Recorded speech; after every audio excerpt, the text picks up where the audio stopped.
446 میں آ کر شیعوں کی حکومت کو ختم کیا تغرل بیگ سلجوکی نے۔ سلجوک مسلمان ہوئے تھے محمود غزنوی کے دور میں، سلجوک ان کے بڑے کا نام تھا۔ تو ایک دفعہ محمود غزنوی نے سلجوک سے پوچھا اگر مجھے تیری مدد کی ضرورت ہو تو کتنے آدمی پیش کر سکتے ہو؟ تو اس نے ایک تیر دیا، کہا یہ ایک تیر ہے میرا،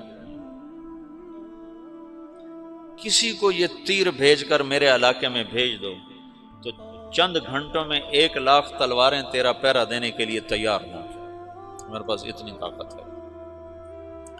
تو یہ سلجوک کی نسل میں تھا تغرل بیگ۔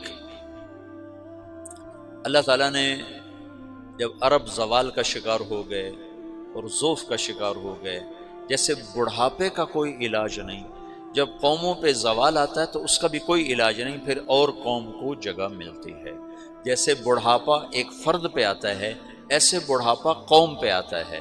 قوم کا بڑھاپا جوانی میں نہیں لوٹ سکتا، جیسے فرد کا بڑھاپا جوانی کی طرف نہیں لوٹ سکتا، قوم کا بڑھاپا جوانی کی طرف نہیں لوٹ سکتا، کوئی علاج نہیں، نئی نسل کا آنا ہی علاج ہے۔ تو عرب دھل چکے تھے، 600 سال بہت ہوتے ہیں حکومت کو، اپنی صفات گم کر چکے تھے، اب نئے خون کی ضرورت تھی۔ تغرل بیگ پہلا شخص تھا جس نے آ کر اہل سنت والجماعت کو استحکام بخشا، شیعوں کی حکومت کو ختم کیا، بغداد سے، شام سے، ان سارے علاقوں سے۔ صلاح الدین ایوبی نے اسماعیلی شیعہ کی حکومت کو ختم کیا، مصر میں۔ العاضد ان کا آخری خلیفہ تھا۔ صلاح الدین ایوبی نور الدین زنگی رحمۃ اللہ علیہ کا پروردہ تھا، اس کا دوست تھا، اس کے دوست بھی تھا، بچہ بھی تھا اس کے سامنے، زیادہ لکھنے پڑھنے کا شوق تھا۔ پھر اللہ تعالیٰ نے اس سے کام لیا اور اس کو مصر کا گورنر بنا کے بھیجا، مصر کی مدد کے لیے بھیجا۔ تو وہاں اس نے صلاح الدین ایوبی نے وہاں ختم کیا، تغرل بیگ نے یہاں ختم کیا۔ تو پھر سلجوک جو تھے نا یہ اقتدار میں آئے، ادھر ختم ہو گئی سلطنت بنو عباس کی، مصر ایک چھوٹی سی ترکوں کی سلطنت۔ تو اللہ تعالیٰ پھر مرکزیت کے لیے ایک نظام چلائے، دو لشکر آپس میں لڑ رہے ہیں ایک میدان میں، ایک جنگلی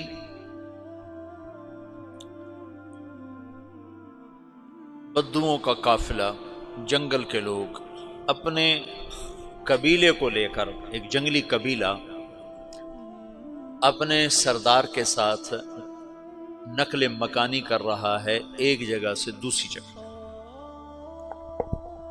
اللہ کا نظام کہ یہ لوگ چلتے چلتے چلتے اس وادی میں پہنچ گئے جہاں جنگ ہو رہی ہے، دو لشکر آپس میں لڑ رہے ہیں۔ جب یہ وہاں پہنچتے ہیں تو ایک لشکر کے قدم اکھڑ رہے ہیں اور دوسرا غالب آ رہا ہے۔ ان کو نہیں پتا شکست کھانے والے کون ہیں اور فتح پانے والے کون ہیں، ان کو نہیں پتا۔ اس جنگلی قبیلے کے سردار کا نام بھی تغرل ہے، تغرل۔ تو یہ سردار کہتا ہے جو شکست کھا رہے ہیں ان کی مدد کرو، کچھ پتہ نہیں کون ہے، کہتا جو شکست کھا رہے ہیں ان کی مدد کرو۔ تو 400 وحشی جنگلیوں نے فاتح لشکر کے پیچھے حملہ کر دیا۔ وہ تو ایک کافی ہوتا تھا، 400 دوڑ جب تلواریں پڑیں تو چند لمحوں میں نقشہ بدل گیا، بھاگنے والے جم گئے اور جمنے والے بھاگ پڑے۔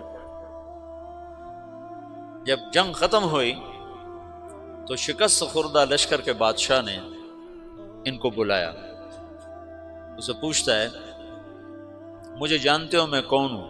کہا نہیں۔ کہا تو تم نے میری مدد کیوں کی؟ کہا انسانی ہمدردی کی وجہ سے، تمہیں شکست ہو رہی تھی اس لیے تمہاری مدد کی۔ پھر اس نے اپنا تعارف کرایا، میں ہوں سلیمان سلجوکی، ترکی کا بادشاہ۔ مسلمانوں کا لشکر تھا اور تاتاریوں سے شکست کھا رہا تھا، تاتاری فتح پا رہے تھے، مسلمان شکست کھا رہے تھے۔ تو وہ اللہ کی غیبی مدد بن کر آئے، تو وہ اس سے کہتا ہے میرے ساتھ رہنا پسند کرو گے؟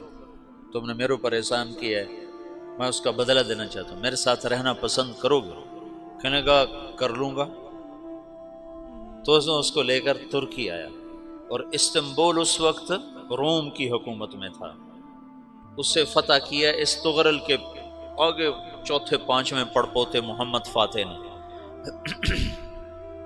تو یہ استنبول ہے، یہ ترکی ہے، بیچ میں ایک چھوٹا سمندر ہے، یہاں ایک جاگیر ہے۔ تو سلطان سلیمان کہتا ہے یہ جاگیر تجھے وقف ہے، ادھر سے رومی مجھے تنگ کرتے ہیں حملے کر کر کے، تو میرا دفاع کرتے رہنا، یہ جاگیر تیری۔ اس جاگیر پہ اس نے اپنے قافلے کو آباد کر دیا، اپنے قبیلے کو، اور ایک چھوٹی سی حکومت بنا لی، جو ایک صوبہ سمجھو سلمان سلجوقی کا، وہ ایک چھوٹا سا صوبہ ہے۔ وہاں جب یہ رہ پڑا تو پھر یہ ایک شیخ کے بیت ہوتا ہے، وہاں شیخ طریقت ہے، ان کے یہ بیت ہونے جاتا ہے، وہ اس کو رات اپنے پاس ٹھہراتا ہے، تو ایک کمرے میں ان کو ان کا خادم ٹھہراتا ہے۔ یہ جب کمرے میں جاتا ہے تو سامنے دیوار میں تاکچے پر قرآن پڑا ہوا ہے، تو یہ تغرل بیگ کہتا ہے یہ کیا ہے، یہ کیا ہے؟ تو وہ خادم کہتا ہے یہ کتاب اللہ ہے، قرآن ہے۔ اچھا، وہ اس کو وہاں چھوڑ کے باہر چلا جاتا ہے۔ وہ دیہاتی آدمی، جنگل کا رہنے والا، پہلی دفعہ زندگی میں قرآن دیکھا، وہ کہتا ہے یہ قرآن ہے، اللہ کی کتاب ہے، میں اللہ کی کتاب کے سامنے سو جاؤں، کتنی بے ادبی ہے۔ تو اس نے ایسے قرآن اٹھایا اور سر پہ رکھ لیا اور کھڑا ہو گیا، ساری رات قرآن سر پہ رکھ کے کھڑا رہا۔ رات کے پچھلے پہر اس کو خواب آیا، کھڑے کھڑے اس نے دیکھا کہ اس کی پشت سے ایک چاند نکلا اور شیخ کی بیٹی کے سینے میں جا کے اتر گیا۔ پھر اس لڑکی کے سینے سے ایک درخت نکلا جو پھیلتے پھیلتے پھیلتے 3 بر اعظم پہ چھا گیا، افریقہ پر، یورپ پر، ایشیا پر۔ پھر اس کی آنکھ کھل گئی، وہ کھڑا ہوا ہے، تو اس نے صبح یہ خواب اپنے شیخ کو سنایا، تو انہوں نے اپنی بیٹی اس کے نکاح میں دے دی۔ اس بیٹی سے ایک بچہ پیدا ہوا، تغرل بیگ نے اس کا نام رکھا عثمان، عثمانی ترک نام سنا ہوا، جو میں نے کل بتایا تھا کہ 1924 میں وہ خلافت ختم ہوئی۔ تو ایک بیٹا پیدا ہوا عثمان۔ عثمان نے پھر ایک نئی اسلامی حکومت کی بنیاد رکھی جو 1924 تک چلتی رہی، کوئی 800 سال یہ حکومت چلی۔ تو حکومت کا شیرازہ بکھرا، لیکن پھر جڑ جاتا تھا، اور وہ قرن اول والا جوڑ کبھی نہ پیدا ہوا، ٹکڑے بن گئے۔